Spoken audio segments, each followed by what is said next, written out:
બેસો બેસો બેસો મહેમાન. હા અમારો સુંદર સુશીલ દીકરો. તમારે ખેતર ને જમીન ને એવું તો હશે કા? કેમ તમારી દીકરીને દાડીએ મોકલવી હતી?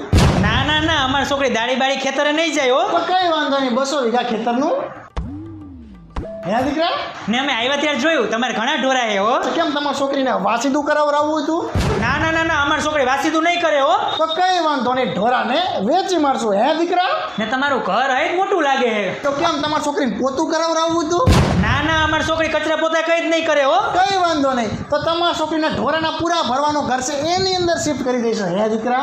ના ના, આવડું મોટું ઘર છે ને મારી છોકરી ત્યાં રહેશે. ઓકે કરો. ને તમારું રસોડું મોટું હશે કા? લોકોના ઘર જેવડા હોય ને એવડું તમારું રસોડું હોય. તમારી છોકરી રસોઈ કરી કરીને થાકી જાય છે એટલે તો એમાં સાધનો હોય. ના ભાઈ ના, અમારી છોકરી કઈ રાંધશે નહીં હો. એને ખાલી મેગી આવડે છે, એ સિવાય કઈ જ કામ નહીં કરે. તો હવે એક જ વસ્તુ બાકી રહી. હે દીકરા? જરાક ઊભા થાવ તો. ઊભો થામ. પપ્પા ઓલો ધોકો લાવો તો ઊભો ન થાતો. થાવું ઊભો થાવું.